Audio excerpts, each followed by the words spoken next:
As Nigeria's prepares for the general election, the country is breathing in pains from heavy blows it is being dealt on different fronts. Good afternoon and welcome to Standpoint. I am Precious Amayo. Now, from worsening insecurity to economic hardship, poor health facilities, and an education sector that is decrepit, Nigerians are feeling the pain, and it seems the economic woes Nigerians are currently facing might double as the country's finance minister just declared that the country has gone broke. According to Ms. Zainab Ahmed, the monies Nigeria spends paying off debts and servicing loans exceeds what it makes as revenue. Now, how will Nigerians survive? I have in the studio to discuss the state of the nation a legal practitioner, Demola Folari. Good to have you join. Thank you. I also have joining me someone who seems to be vying for the gubernatorial office of the governorship office in Lagos under the platform of the ADC, Funsho Doherty. Good to have you join us. So let me start with you. Just looking at the state of the nation, a lot has happened in the past years, and Nigerians sort of felt that this is the worst it could get. But it doesn't seem to feel like we have reached the zenith or the peak of the challenges that we could face as a nation. What's your assessment of the state of the nation in terms of economy, security, and even just our politics? Well, I think we've been living on borrowed time, and I think the chicken has come home to roost. So we now have to face the reality, and the announcement by the finance minister is to signal a period of belt tightening. I wouldn't panic. It's a time for Nigerians to realize that so many things that we've taken for granted, we now have to face frontally. Say, for instance, the issue of subsidy. I mean, there's no basis for subsidy. That has to go. And it's going to be painful. And this is not the time for blaming people. It's just the time to realize our situation. We're in dire straits. And it's been like that for quite a while. It's been aggravated due to neglect and a productive base shrinking over time. So we have ourselves to blame, really, more especially our leaders, but more so the citizenry who have at every turn haven't quite come to terms with what the enormity of our problem. I mean, I remember during Jonathan's administration, he was going to remove subsidy.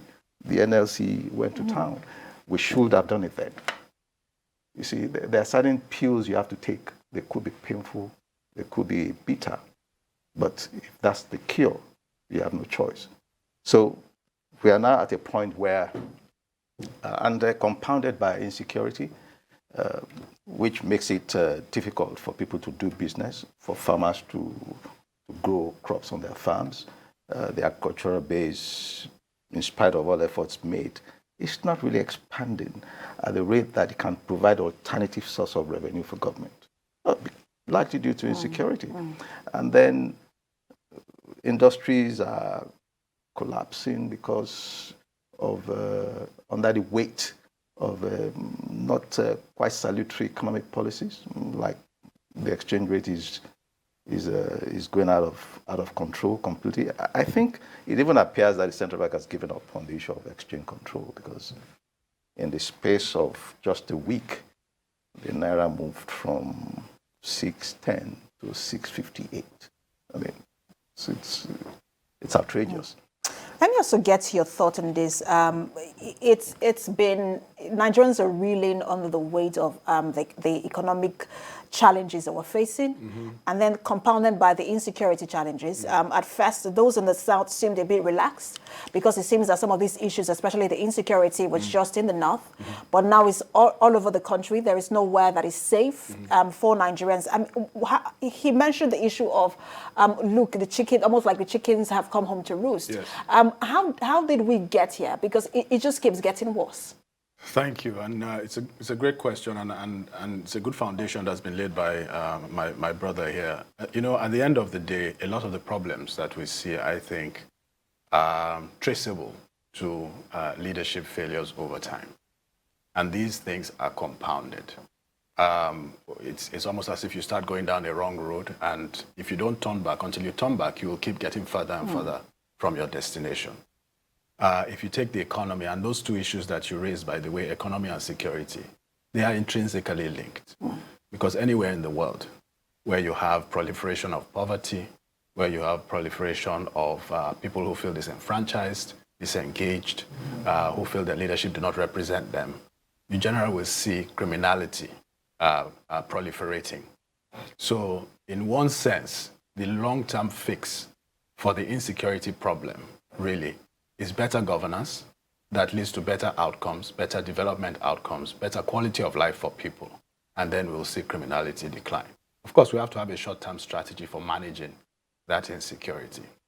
But at the root cause of the economic decline, which is what gives rise to the development outcomes that we see, the fact that we have a lot of out-of-work youth, the fact that businesses cannot thrive, the fact that quality of life indicators, whether you think of it in terms of health, whether you think in terms of education, whether you think in terms of infrastructure, transportation infrastructure and other kinds, power infrastructure, etc.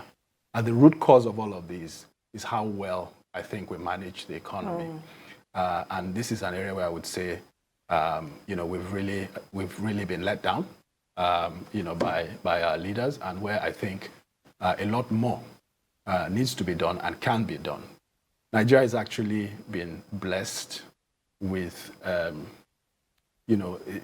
resources and a seed to be a successful nation. So if you think about our oil, for example, and people talk about the resource curse, but oil, which is something we've produced in this country for decades, is something that should have given us a springboard to develop our economy. And we've had, decades and decades of this production of oil.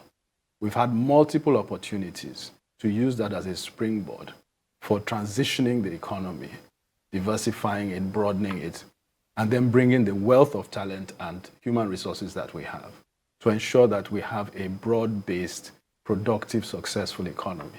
And when you do that, other outcomes then follow: jobs, quality of life, etc.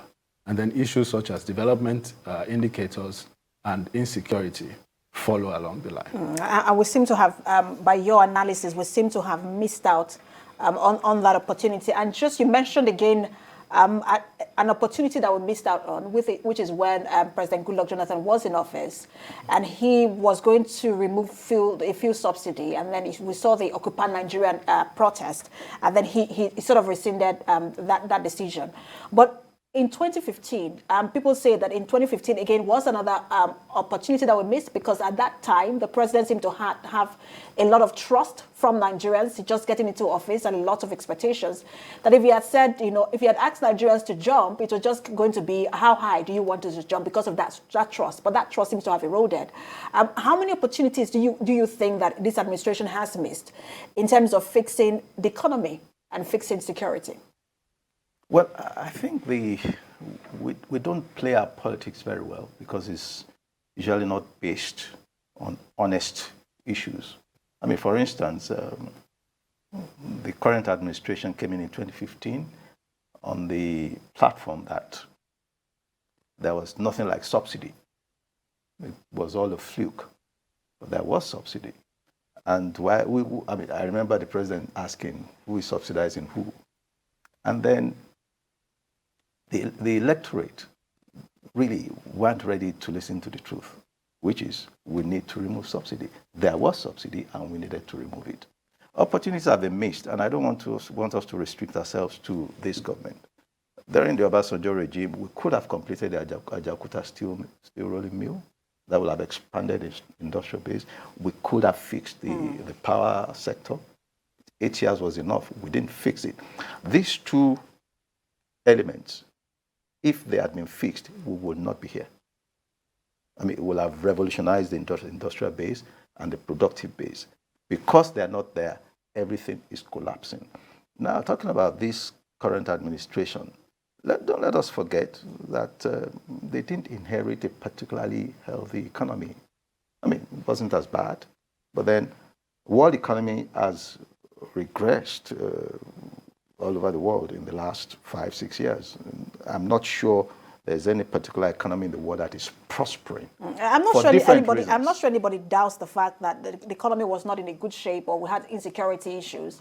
But promises were made, and it looks like we're coming with a magic wand, and then we're going to wipe out all of these issues, because those were the kind of promises that were made, and that's the disappointment that Nigerians They have. overpromised, And probably, underdelivered. and vastly underdelivered, probably because for two reasons. They needed to win, and they had a very gullible electorate who didn't care whether the deliverables were possible. And then secondly, they didn't understand the enormity of the problem. And when they got there, it was not as it seemed. But I yes, want to put it you on wasn't the hold, Tea Party that they thought it because would we be. have we need to bring in our guest who has been standing by on Zoom. And we have joining us the vice presidential running mate to Kwankwaso, Bishop Isaac Idahosa. Good to have you join us. Mr. Idahosa, I want to be sure that you can hear me. Yes, I can hear you. All right. We're talking about afternoon. the state of the nation. Good to have you join us. We're talking about the state of the nation, and we've been taking the how from our guests in the studio. We've tried to get their reading of the current situation of the country. We're going to delve into our politics very soon, but I want to ask you how well you think that this particular administration has managed the country in the last seven years. What's your assessment?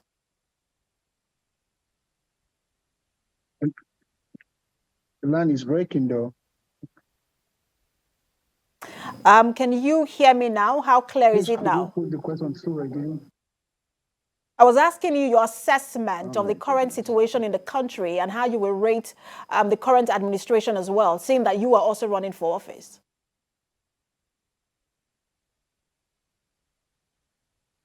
Well, it's not within my intention to apportion blames, but what we are here to do is to find a common front where we're able to move the country forward. Every government comes in to ensure, but you can't do it beyond what you know. You are known by what you know. Well, all I know right now is that there's suffering in the land. Things are, the common man is really, really in anguish, in pain. And the government should do better than what they are doing right now. The common man on the street is like in hell. Things are not working. Despite the fact that they must have done what they know to do best, but then that's what we are coming with. Hope, the message of hope, the new Nigeria, to be able to put in to how we can better the life of Nigerians. So the present government, yes, they have made promises, campaign promises, they've got in their manifestos what they believe they could do then. But unknown to them that the government is just beyond saying. You must be able to put things in place to ensuring that these things must be seen done. Now, the promise, like you were sharing concerning power, and the power situation is still lingering. Promise about dealing with corruption, dealing with all manner of vices, fight against corruption, power situation. But you see today, like I said again, we are to inject something new. Nigeria is bigger than just an individual. We must sit down, rub minds, see how to move Nigeria forward. That's why I chose to run with His Excellency Dr. Rabi Musa Kwankwaso. You are not getting there to gain experience. You are getting there to bring in about the experiences you have gathered before. He's a man who has been tested and trusted over the years. He has passed through from stage to stage in governance as a civil servant for many years, was in the House of Reps as a deputy speaker. He was a two-time governor in Kano State. He brought about the modern Kano, like you would know, like you know. And Kano today is what it is based on the kinds of ideologies he has got in place. What endeared me to His Excellency Dr. Rabi Musa Kwankwaso has been his lifestyle, man of the people, the man of the people who believes that the common man can have hope in his country. He is a man who believes in the future of this country. And that's why you see he has done that in and outside office, investing in people. Human capital development has been his target and has been his pursuit. His records of service, his patriotic programs as a governor. And when we look at this perspective, all right, because you mentioned that Rabiu Kwankwaso is a man of the people. I'm very sure Nigerians said that about President Muhammadu Buhari in 2015, how much he was a man of the people. And in fact, he had the trust of a lot of Nigerians, especially young people as well. But allowed you make that statement, even though we're focusing on the state of the nation, because I wanted that to lead to my next question. Because you mentioned that you're going to inject something new into the country. What is that something new that you're going to inject that would change the lot and the current situation of not just the country, but the citizens? Any viable nation, the progress of any nation is tied to how much enlightenment, information, adequate information, positive information. They must be educated. That's the beginning of liberation. Once your mindset, you have a change of paradigm, you are educated. Ignorance is expensive to maintain. When you through the light, and that's what it's done. That's why, like I mentioned to you, he's not coming to begin. It's what he has been used to. He has sponsored, he has given scholarships to more than 600,000 of people to go today. They are doctors, lawyers, pilots. You can see them rise, working, and then building upon the capacity and capability of production. Rabiu Musa Kwankwaso believes in education. That's the very first thing. The first thing to do when you deal and rub minds with those who are enlightened, it becomes very easy for them to follow. He has invested in that and is going to do that much greatly. He's a unifier. The track records are there. He's a very patriotic, he has got patriotic programs. He's got knowledge and respect for cultural, religious, and ethnic beliefs that Nigeria can be better when we know better. You see, to do more is to know more. When you enlighten people and not just give them fish, but you teach them fish, it improves on not just the production, but the productivity. You see, right now, as we're talking about our production, both our productions and productivities have been impaired. And that leads to a waste of time, energy, and resources. So we'll have to, way out of it is to teach people on how to have what we call social skills. And when they have got these social skills, it's going to help us to retain our wealth. It will minimize, if not stop, capital flight, where we'll have to begin to take our money out there and while the country suffers. So these are the things we put in place, action-oriented programs to rescue Nigeria. If you said Buhari had promised all this before, look at antecedents. Look at the man, Rabiu Musa Kwankwaso, and you're able to know that this man is a very selfless and sensitive leader with integrity, accountability, and objectivity. You're reading out the track record of your principal, who is Rabiu Musa Kwankwaso. I want to get to your track record in just a moment, but I want to also stay on the issue. You're also running for office, Funsho Duarte. I'm sorry, you are outnumbered. You're the only one who doesn't seem to. I think you should start thinking of running for office right now. We have to appeal to INEC. Exactly, to still consider. All right, so you are also running for office in Lagos, which is the commercial capital of the country. Absolutely. And Lagos holds, in terms of revenue that comes from Lagos, we have the seaport here. We have, there is, in fact, most of the train tracks always have to lead to Lagos because this is where the economy is really. What do you think if we were going to fix the challenges in Lagos? First of all, I need you to identify those challenges because, again, those challenges contribute to the general challenges we face in the country. Yeah. Identify those challenges and how you intend to fix them. Okay, thank you. Lagos, as you've identified, is actually occupies almost a foremost position commercially in Nigeria, and Lagos has been blessed with a lot, and so a lot is expected from Lagos. Now, on the contrary, what we have seen is that Lagos has not lived up to that potential. One example of this is recently, I don't know if you followed it, but recently there is economist rankings for cities' quality of life, what they call a livability index, which ranks cities across the globe. And out of 172 cities, Lagos was ranked 171. In other words, the second to the worst. And this is an index that measures really about 30 different indicators, but in 5 areas. Infrastructure, health, education, what they call culture and environment, and stability. So it's fairly comprehensive. It is clear that in each of these areas, Lagos is challenged. If you measure the quality of life of Lagosians and you ask average Lagosian, do they feel they're enjoying a good quality of life? The answer will not surprise many, that most will say no. People spend in Lagos, 4-5 hours getting to work and getting back. We have one of the highest commute times in the world. This is despite the fact that the city itself is blessed with significant resources. You talked about the budget. This year, 2022, Lagos's budget is about 1.7 trillion naira just for this 2022 alone. So you can imagine that this is the budget of several states combined.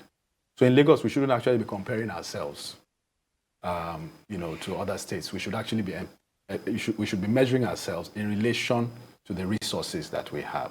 I think if we measure it along these dimensions, whether it's in terms of the infrastructure that our citizens enjoy, whether it's in terms of the health facilities that they're able to access, whether it's in terms of the educational, the quality of education that our kids get from our public schools, whether it's the culture, whether it's the environment, on all of these measures, I think a lot more could have been done than has been done.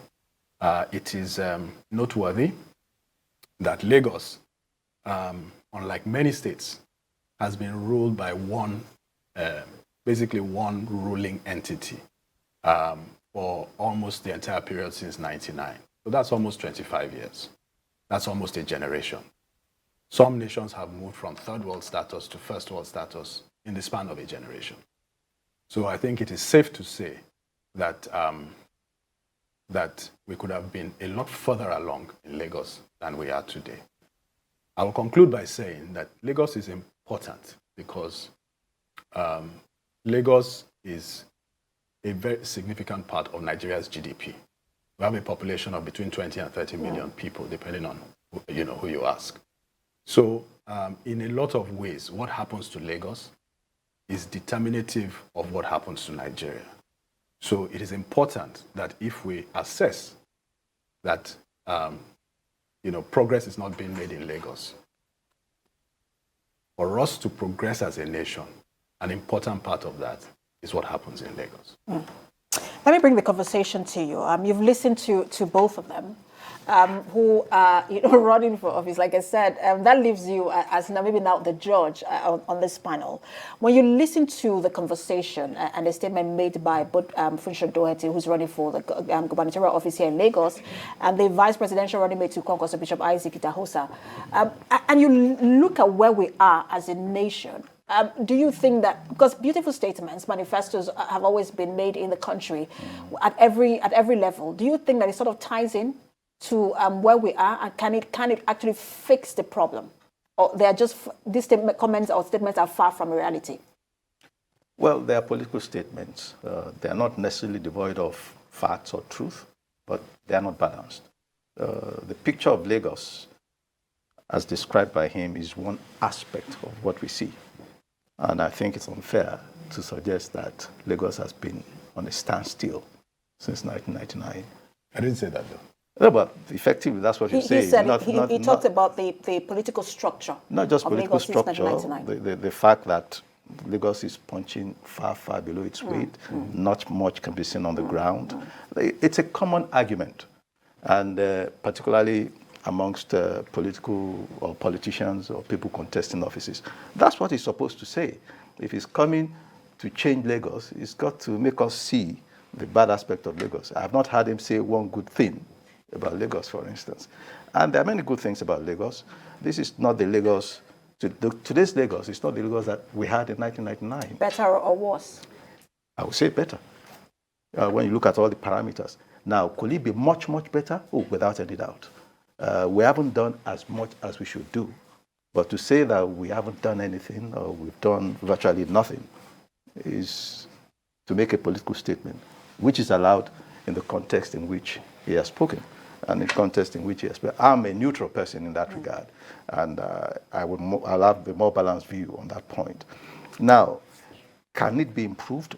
Vastly, but not just by making those statements, because every politician will make that statement. And it remains to be tested whether people say what people say is what they can translate into reality. But if you look at Lagos, it remains the most planned, the most organized state in Nigeria. I'd like to be corrected. I'd like to be proved wrong.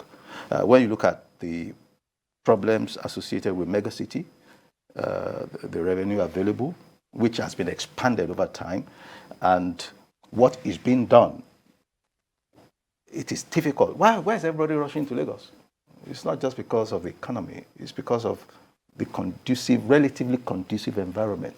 Security is good, perhaps the best security in Nigeria, probably outside Abuja, because all oil companies are located here when they should be located I'm not elsewhere. sure about Abuja anymore. Kuje Correctional Center. Exactly. So perhaps the most secure state in Nigeria today is Lagos State, in spite of all the problems we have. And people would do anything to be in Lagos. If it's that bad, then they won't be rushing here. So the economy can improve, just as you can say that for the larger country. But we need to show appreciation for some of the things that we see in terms of planning. Look, see the red line that is rail. If it starts today, it will be the first of its kind in Nigeria. And it isn't because other states couldn't do it. If I was governor of your state or of Ogun State, I would do rail. You don't even need your own money to do it. All right. So I have to put you on hold Yes. so we can take a break. And then, I know you probably want to say something to what he has said. Yes. And then we also still have Bishop Isaac Idahosa on Zoom, and then we'll get more from him as well. We've been having a three-pronged conversation here. We're looking at the state of the nation. We're speaking with people who are running for office. We have Funsho Doherty, who's running for the ADC. Gubernatorial, he's the ADC gubernatorial candidate in Lagos, and then we also have Bishop Isaac Idahosa, who is the running mate to Rabbi Kwankwaso on the platform of the NNPP, talking about what they are going to do, what they plan to do if they do win these various offices. And then we have a lawyer who is examining all that they have said so far. So that's the conversation we're having so far. Let's take a break. When we return, we'll continue.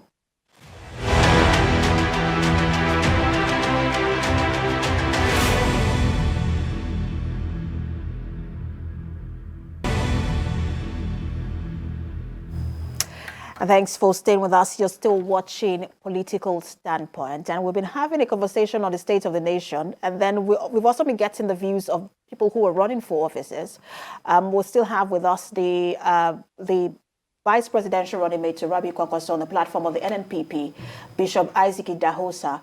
We also have the gubernatorial candidate of the ADC here in Lagos, Funsho Doherty. And just the man who has been a judge on the panel, a legal practitioner. He is Ademola Folari. Thank you all for staying with us. Now, just before the break, Ademola Folari was speaking to something you said. Yes. And he said you were making a political statement that you have not identified the challenges that he believes that Lagos is progressing. Maybe could be better in terms of the rate at which it's progressing, Yes. but at least movement have been made. So I agree with him. And I never said, if you listen to my comments, that Lagos has made no progress. No, I never said that. We have made progress. But when you measure the performance of a city and the performance of a leadership, it's not as to whether they made progress or not. It's as to how much progress have they made in relation to how much progress could they have made, and how much progress could they have made in relation to the resources that they have utilized in making that progress. And that is where we have the challenge with Lagos. And I think some of the things that I alluded to in the indices that have been measured, and so are not indices that I made up. These are global indices, and others were compared with by the same standards. So yes, some things have been done. Yes, there's been some progress, but what we have to do is to look at the period over which we've been governed, look at the resources that have been deployed in that period in which we've been governed, and look at our outcomes today and ask ourselves, should we be doing better? And if the answer is yes, we could be doing significantly better, then our job as an electorate is to seek that better, because that better translates into quality of life for the electorate. It translates into the health outcomes, which has things like mortality and so on. It translates into the education outcomes. It translates into jobs. It translates across the board. So it's not a personal attack on anybody, but as with all things, whether they be organizations, cities, states, nations, we really should assess ourselves relative to how well we should be doing, how our people are doing, and what changes in leadership are needed to get the outcomes that we want. All right. So let me take this conversation to Bishop Idahosa, who is joining us via Zoom. You talked earlier about how Rabbi Kwankwaso has made tremendous stride in Kano State in terms of education. And that's a big challenge today, education. You are aware that as we talk about the state of the nation, one of the crises we're facing is the lingering ASU strike. ASU has been on strike for about more than 5 months now. They've given several ultimatums that have not been met. They've been talking about agreements that have been signed. Just away from ASU, even at the secondary and primary level, there are a lot of children who are out of school. There's infrastructure deficit. We could go on and on and on. Because you mentioned how well your principal has done in terms of education, what do you think should be done at this moment to fix the education sector and the ASU strike that we are now dealing with? I love what Sheikh Musa said the other day when the president gave 2 weeks ultimatum for the Minister of Education to ensure things go on right. Now, he simply said the bottom line is funding. Let there be proper funding and the welfare of the ASU themselves. When these things are properly done, the right funding in place, let's have a sensitive and selfless leadership. Education is very, very vital. You see, we have more crimes perpetrated because the youth are not busy. One of the ways to get all this kind of vices reduced is to get people very busy. Now, when one is not, they used to say, an idle mind is the devil's workshop. We must, as a matter of priority, invest in education. That helps a whole lot. Insecurity, what other vices are tied to lack of knowledge. When people know this is their country, they won't go begin to bomb it. When they have stake in the nation, they know that they have a future in it. They will guide it. In 1994, I was in Kingston, Jamaica. And one of the first things you will find on the billboard there is, we are not just in Jamaica, we are for Jamaica. That patriotic act of being a Nigerian and looking forward to seeing how your life can be bettered right in Nigeria will give us a new paradigm, way of thinking, way of reasoning can be shaped by enlightenment. So children are home, things are not working, and we're asking and saying that the future belongs to the youth that are redundant, youth that have not been able to complete their education. What you're supposed to be for 4 years is, lingering to 5, 6, 7. Parents are overwhelmed and what have you.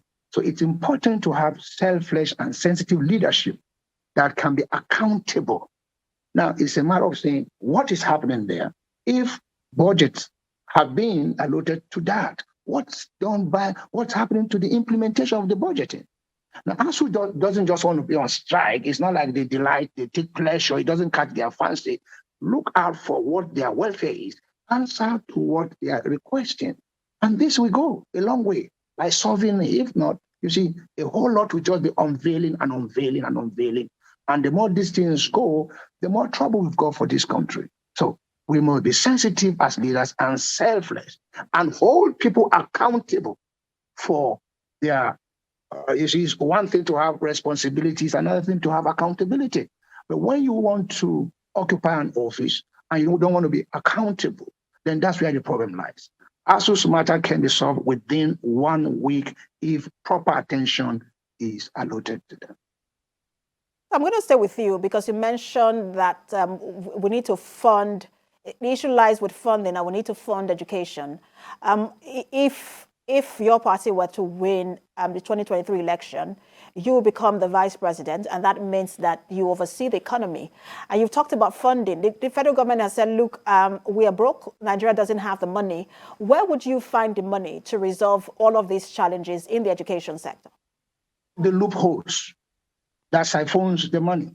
Where there is no accountability, anything can go wrong. I've told you about capital flight. I've told you about training people enough to have what we call social skill. That way we are retaining our wealth in Nigeria. So when these loopholes are blocked, we can have enough. What is enough? How much is enough?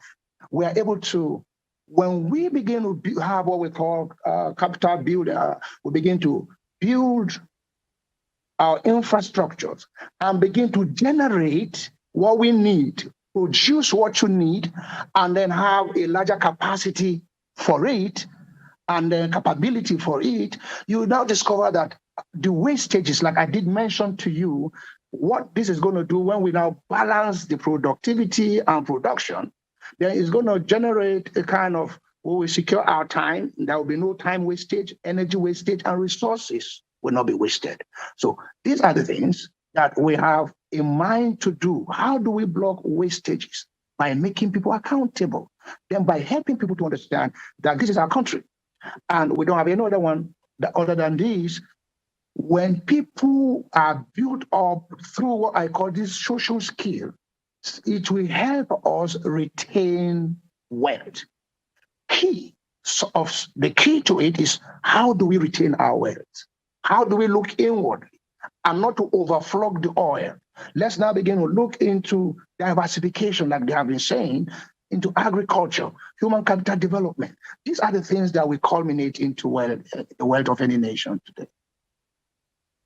But I'll get back to you in just a moment. But I want Demola, who happens to be my judge here too, just look at some of the things he said. He's talked about education, finding the money from the loopholes, funding education, dealing with the ASU strike. How do you respond to all of that? And if actually you think that he also, again, is speaking to reality? Well, I think if we want to arrest the economic downturn, the first thing we must do is to reschedule our debts.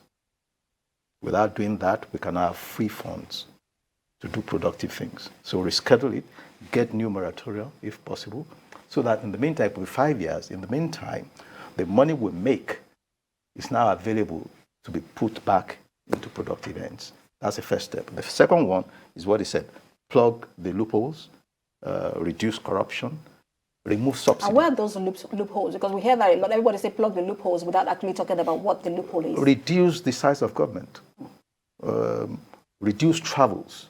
Those are the loopholes. Corruption. But more importantly, reduce how much you spend on productive things. Remove subsidy altogether.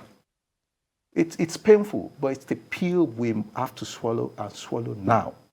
The longer we delay it, the worse the situation becomes. So remove subsidy altogether. If petrol needs to be 500 naira per liter, so be it. It's worse in other countries, even more advanced countries. Petrol in the United States today is over $7. At today's rate, that's something like 5,000 naira. So that's what we need to do. Reschedule our debts. We just have to do that. I don't see a way out without doing that. So get some moratorium, breathing space. The money that we get from not having to pay the debt, we put back into productive end, plug loopholes, and then we can restart. Of course, we have to reduce, if not eliminate corruption. It's almost impossible to do that, but we need to reduce corruption substantially. All right, let me come to you because, as Bishop Idahosa was speaking, I sort of also just remember that he was sort of tied into some of the things you have also talked about. Accountability is a big watchword for you. You've always talked about accountability in government. And I also know that education is one of the areas you are also looking at within Lagos State. What is the challenge with the education sector in Lagos, particularly in Lagos? And what do you think, what are you going to do to fix that challenge? So I think the issue with education is not divorced from the education issues we see nationwide. I think we've seen a decline in the standards of education over the years. And I think there are a number of things that need to be done. In the first place, we need to look at the curriculum, right? And do a constant assessment of the curriculum to ensure that we are producing products from our educational system, the children that are coming out of educational system that are suited to the modern economy in which we live. In addition, I think it's important that we look at the quality of instruction, in other words, the quality of the teachers, etc. And we need to assess that, and we need to ensure that, and it is clear that we have very many good teachers in the system, but it's equally clear to me that there are a number of bad eggs in that system. And I think it is important that we understand the difference and that we take action, because I'm sure we'll all agree that we don't want bad eggs in a system in which we are investing our children. I think another aspect is in this area of vocational education. I think we need to do more. I think there's some work that's been done in that area, but I think we need to expand it and we need to integrate it with some of the other things we're doing in the economy. Why is that? First of all, we will not have desk jobs or office jobs for everybody. Secondly, not everybody is suited to office jobs. Not everybody wants to do office jobs. Some are gifted in other areas. So we have to have an educational system that allows people to acquire those skills and then come out and then begin to use those skills, because those skills then become the building blocks for even going on to establish small businesses, which can then employ 1, 2, and 3 people over time. And in an economy like Lagos, which is a commercial economy, these small businesses are the entities that actually do the bulk of employment. Government cannot employ all of those people, right? And then government needs to support small, which is another, it's a similar or integrated policy area where, you know, we need to do more to support our small and medium-sized businesses, reduce the burden of regulation on them, right? Yes, we want people to follow the rules and all of that, but we want them also to stand on their feet, to establish those businesses, for those businesses to stand.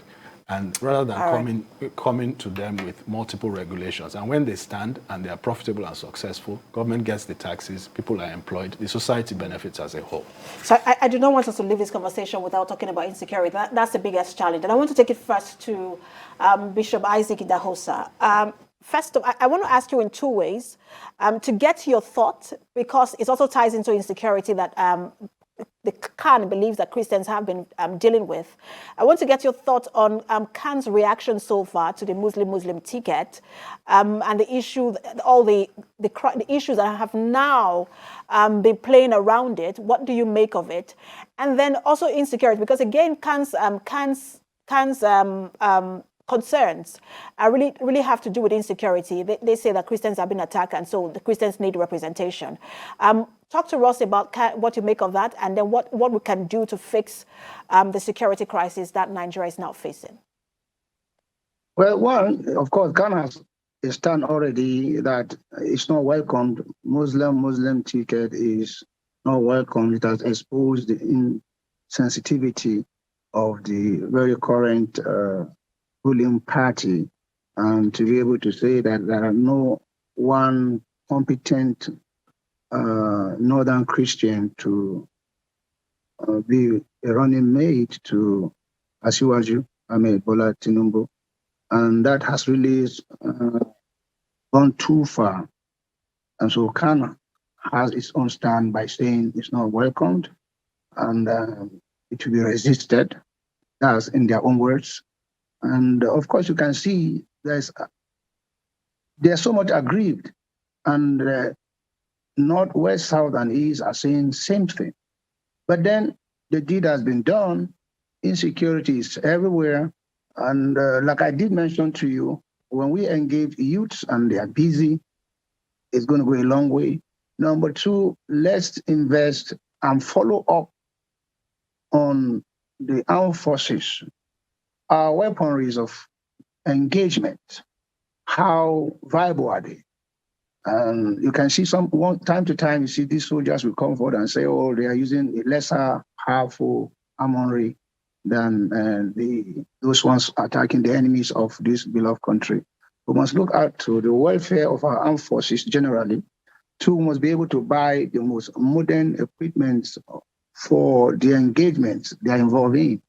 And then, of course, insecurity, we should all be part and parcel of disseminating information. They can't do it all by themselves. The policeman can only work by information, and with information, we must be involved in securing the country. But then we must stand in the gap to pray. The Bible says, except the Lord watches over the city, he that watches in vain.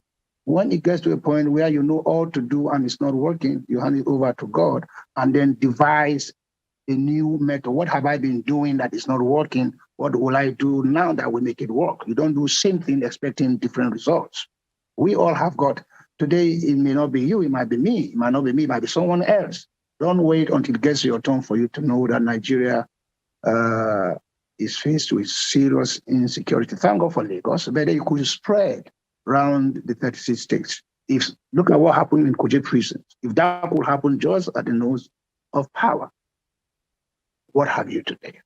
So, as leaders, let's sit down, take stock. Don't assume. Assumption is the lowest level of knowledge.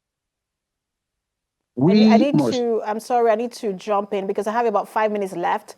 My apologies, Bishop Idahosa. I want to get the thoughts of my guest in the studio as well on insecurity.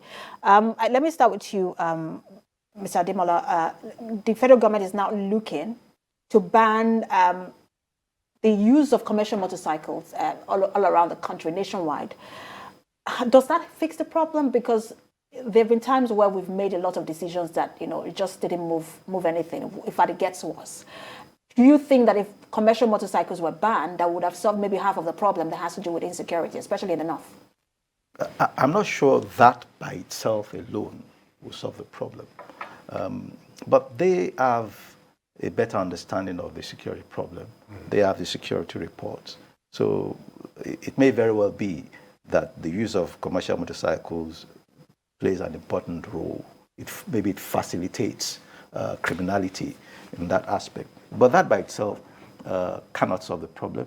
And I'm not sure even that will substantially reduce criminality or improve the problem of insecurity in the country. I think they need to be more scientific in the way they gather intelligence. They need to also reorganize the intelligence corps. I'm not so sure that some of them are not compromised. Many times the criminals, the bandits, the terrorists already have information that this is going to happen. That is where intelligence is where the problem is, if you ask me. The last train attack, we had that they had been warned. So what happened? That had nothing to do with motorcycle, did it? Absolutely. Exactly. And just to tie to that, because the Minister of Interior also said they got intelligence that there was going to be an attack on the Kuje Correctional Center. And that, that intelligence was there for, a while, but it just looks like there was no will to act. And that, that's what Nigerians have been saying for a while, that it's really about the will to act. Going forward, when you look at where we are, do you think that it's going to get worse, or do you think that it's going to get better? And what should we do if it's going to get better? Thank you. Well, I wish I had a crystal ball, but what I would say is that if we demonstrate better leadership, it will get better. If we don't demonstrate better leadership, it will get worse. Because no matter how bad things are, they can always be worse if you don't take the right actions. So I think it's particularly critical as we look forward to 2023 for Nigerians and the electorate to think carefully about how they select their leaders in 2023. Because I think that we face a number of critical challenges, whether at the national and the state level, and that leadership is what will make the difference in fixing most of these problems. And that leadership is in two dimensions. It is in character and it is in competence. So we need people who have the ability to do what is required of them and the capacity to do what is required of them in government. So when you talk about someone getting intelligence and not taking action, or perhaps knowing what action to take, or being motivated to take that action, I mean, these are all issues around competence. There's an aspect of it which I will sort of sidetrack into, which has to do with the way we motivate our security forces. How do we compensate them? Are we sincere in the way we deal with them? If a man is hungry and he doesn't have a living wage, and you send him out to do intelligence amongst people who are criminals, who have resources to compromise that individual, don't be surprised if a number of them are going to be compromised. So that's an important part of it. I have just a few minutes left. I just want to get, because you're running for office in Lagos, what's your assessment of the security in Lagos? Well, I mean, I think security in Lagos is I would say, is better than many other aspects, many other areas in the country. But having said that, there's still a lot of crime in Lagos. And I think that the Okada issue, for example, it was an issue in Lagos. We had the ban in a number of local governments, which, by the way, I support that move, even though I think we should think of it as an interim move, and then think about how do we address that situation going forward. In other words, is there any role for Okadas to play? If so, how should they be regulated, etc. Those are long-term considerations but in terms of putting a short-term fix in place to address the security problem, I'm in support of that action that was taken. What I think can be done in addition in Lagos it goes to the point that my brother made, which has to do with the scientific way of addressing crime.